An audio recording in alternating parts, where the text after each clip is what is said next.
தலையங்கம் public service commission. Sarkar ஊழிய சம்பந்தமான விசாரணை சபை. இந்தியாவில் சர்க்கார் உத்தியோகஸ்தர்கள் சம்பந்தமான விஷயத்தைப் பற்றி விசாரித்து அறிந்து தக்கபடி செய்வது என்ற பெயரை வைத்துக்கொண்டு அதற்காக பப்ளிக் சர்வீஸ் கமிஷன் என்று ஒரு கமிட்டியை அரசாங்கத்தார் நியமித்து இருக்கிறார்கள். அந்த கமிட்டிக்கு இந்தியர்களின் சார்பாய் இந்துக்களின் சார்பாய் நியமிக்கப்பட்டிருக்கும் அங்கத்தினர் ஒரு தமிழ்நாட்டு பிராமணர்.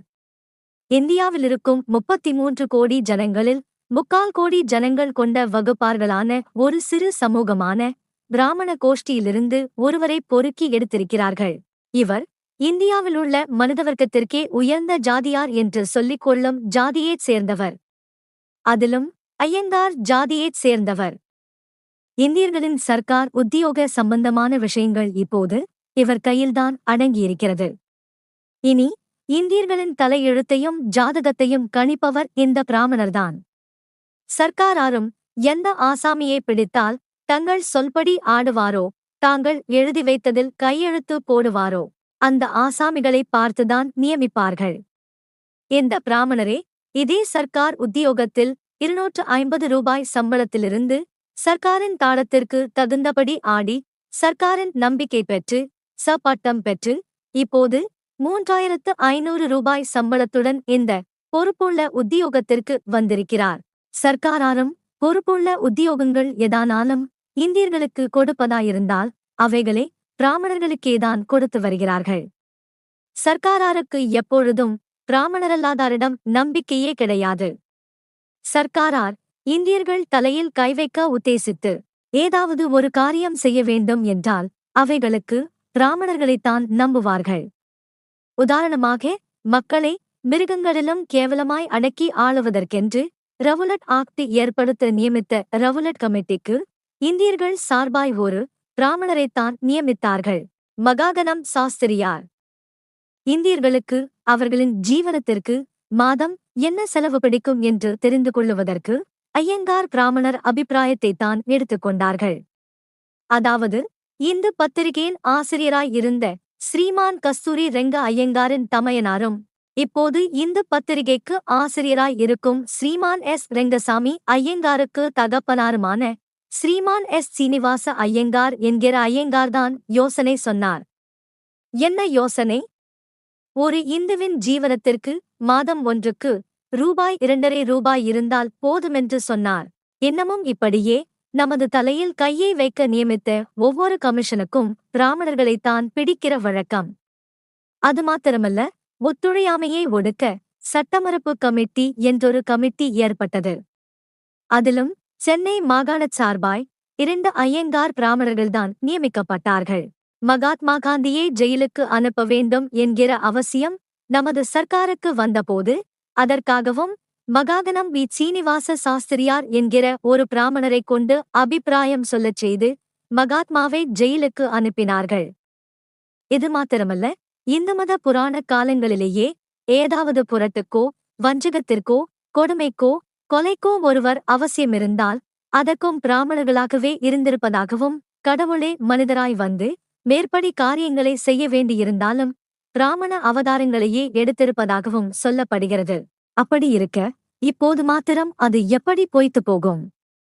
வாயில் மாத்திரம் ஒத்துழையாமை என்பார்கள், முட்டுக்கட்டை என்பார்கள், சுயராஜ்யம் என்பார்கள், சர்க்காரை ஸ்தம்பிக்கச் செய்வது என்பார்கள், உத்தியோகம் ஒப்புக்கொள்வதில்லை என்பார்கள், காரியத்தில் உள்ள உத்தியோகங்களை அவர்களே ஆவாகனப்படுத்திக் கொள்வார்கள். மந்திரிகள் உத்தியோக ஆசை பிடித்தவர்கள் என்று சொல்லி ஆள்வைத்து பிரசாரம் செய்து பாமர ஜனங்களை ஏமாற்றுகிறார்கள். ஆனால் மந்திரிகள் சர்க்கார் தயவில் ஒரு உத்தியோகமும் பெறவேயில்லை. அவர்கள் கட்சியார் சட்டசபைக்கு பொதுஜனங்களால் பெரும்பான்மையாய் தெரிந்தெடுக்கப்பட்டார்கள். அதன் பலனாய் அவர்களுக்கு அந்த பதவி சீர்திருத்த சட்டப்படி கிடைத்தது. ஆனால் பிராமணர்களுக்கு எந்த சட்டப்படி கிடைத்தது? சர்க்கார் தயவு என்கிற சட்டப்படி கிடைத்தது. சர்க்கார் சொன்னபடியெல்லாம் ஆடி குடிகள் தலையில் கையை வைத்து சர்க்காருக்கு அனுகூலம் செய்து கொடுத்தன் பலனாய் அவர்களுக்கு கிடைத்தது.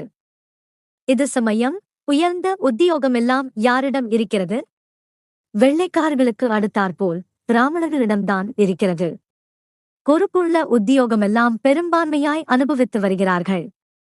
நிர்வாக சபை மெம்பர் பிராமணர் ரூபாய் 5333.54 ரெவென்யூ போர்டு மெம்பர் பிராமணர் ரூபாய் 3500 ஹைகோர்ட் ஜட்ஜுகள் பிராமணர்கள் 3500 ரூபாய் ஜில்லா ஜட்ஜுகள் பிராமணர்கள் சப் ஜட்ஜுகள் பிராமணர்கள் ஜில்லா முனிசிப்கள் பிராமணர்கள் கலெக்டர்கள் பிராமணர்கள் டிப்டி கலெக்டர்கள் பிராமணர்கள் அட்வொகேட் ஜெனரல் பிராமணர் அரசாங்க காரியதரிசிகள் பிராமணர்கள் கைத்தொழில் இலாகா டைரக்டர் பிராமணர் இன்னமும் 1000 2000 3000 சம்பளம் உள்ள எந்த இலாகாவை எடுத்துக்கொண்டாலும் பிராமணர்களே பெரும்பான்மையாய் நிறைந்து கொண்டு பனகல் ராஜா அப்படிச் செய்தார், பாத்ரோ இப்படிச் செய்தார், சிவஞானம்பிள்ளை ஒன்றும் செய்யவில்லை என்பதாக கூலியாள் வைத்து தூற்றிக்கொண்டு பொதுஜனங்களையும் ஏமாற்றி இவர்களை சர்க்காருக்கு காட்டிக் கொடுத்து அங்கும் உத்தியோகம் பெற்றுக்கொண்டு வாழ்கிறார்கள்.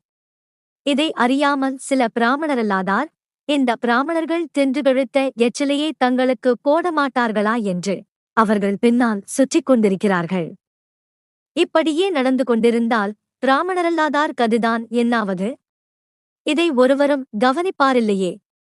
நம்மை சிலர் உத்தியோக ஆசைப்பிடித்தவர் என்று சொன்னாலும் சரி, ஒத்துழைப்பவன் என்று சொன்னாலும் சரி, ஜஸ்டிஸ் கட்சிக்காரன் என்று சொன்னாலும் சரி, இவ்விதம் ஒரு வகுப்பு நம்மை தீண்டாதார் வேசி மக்கள் என்று சொல்லி காலில் வைத்து அழுத்திக் கொண்டு அதிகாரங்களையும் பதவிகளையும் பெற்றுக்கொண்டு போக மற்றவர்கள் கீழே போய்க் கொண்டிருப்பது என்றால் இது பிராமணரல்லாத சமூகத்திற்கே அவமானகரமான காரியம் என்றே சொல்லுவோம்.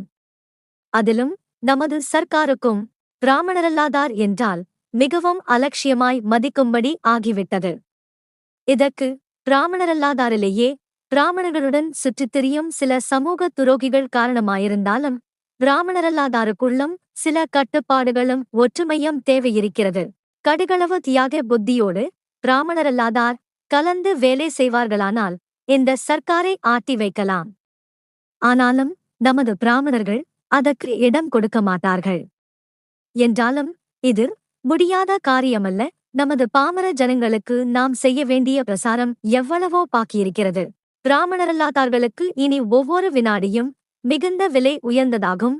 ஒவ்வொரு பிராமணரல்லாதாரும் இனி உறங்கக்கூடாது. மகாத்மாவின் நிர்மாணத் திட்டமாகிய கதர், தீண்டாமை விலக்கு ஆகிய இரண்டுமே பிராமணரல்லாதாரின் ஜீவநாடி ஆகும். இதன் மூலமாய்த்தான் கடைத்தேற முடியும். உத்தியோக வேட்டையில் பிராமணரை பின்பற்றும் பிராமணரல்லாதாருக்கு இதன் மகிமை தெரியாது. ஆதலால் உண்மை பிராமணரல்லாதாரே எழுங்கள், கிராம பிரசாரம் செய்யுங்கள். கிராமமெங்கும் திராவிடனையும் குடியரசையும் பரவச் செய்யுங்கள். குடியரசு தலையங்கம் மே 23, 1926.